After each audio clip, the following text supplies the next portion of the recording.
बहुत समय पहले इस दुनिया में एक ऐसा प्रेमी आया जिसका प्रेम किसी एक इंसान के लिए नहीं बल्कि पूरी मानव के लिए था।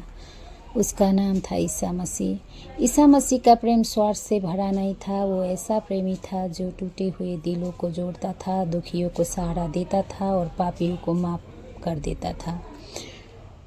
उन्होंने लोगों से कहा, अपने दुश्मनों से भी प्रेम करो, क्योंकि सच्चा प्रेमी वही है जो बिना किसी शर्त के किया जाए। जब लोग बीमार होते थे, ईसा उन्हें ठीक करते थे। जब लोग दुखी होते थे, उन्हें सांत्वना देते थे। और जब लोग गलतियां करते थे, तब भी वो उन्हें माफ़ कर देते थे। लेकिन दुनिया ने उनके इस सच्चे प्रेम को समझा नहीं। लोगों ने उन्हें दर्द दिया, उनका अपमान किया और अंत में क्रूस पर चढ़ा दिया। फिर भी क्रूस पर लटकते हुए उन्होंने कहा, पिता, इन्हें माफ़ कर देना, क्योंकि नहीं जानते कि ये क्या कर रहे हैं। यही है सच्चा प्रेमी की सबसे बड़ी मिसाल।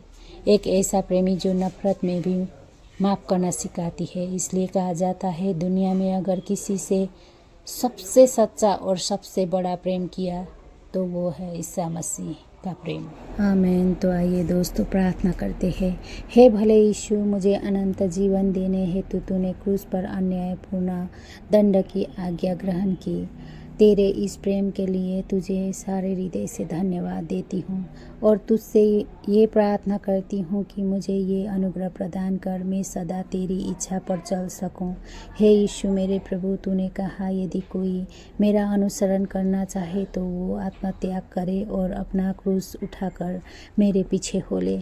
हे यीशु, मैं आत्मत्याग और दुखों के क्रूस धीरज के साथ ढो सकूं, ऐसी मुझे कृपा दे। हे निर्दोष यीशु, मुझे पाप से बचाने के लिए तूने इतने दुख सहे। तू क्रूस के बोझ से उतना नहीं जितना मनुष्य के असंख्य पापों के बोझ तले थक कर नीचे गिर पड़ा। मैं भी तेरी आज्ञाओं के पालन करूंगी। इसके लिए मुझे आवश्यक कृपाएं प्रदान कर। हे प्रभु यीशु, मुझे सिखा कि मैं भी अपनी जिम्मेदारियों को धीरज के साथ निभा सकूं और अपनी सेवा द्वारा दूसरों को सांत्वना और शांति पहुंचा सकूं। हे प्रभु, तू ही मेरे शांति का स्रोत है। मुझे अपनी आत्मा प्रदान कर।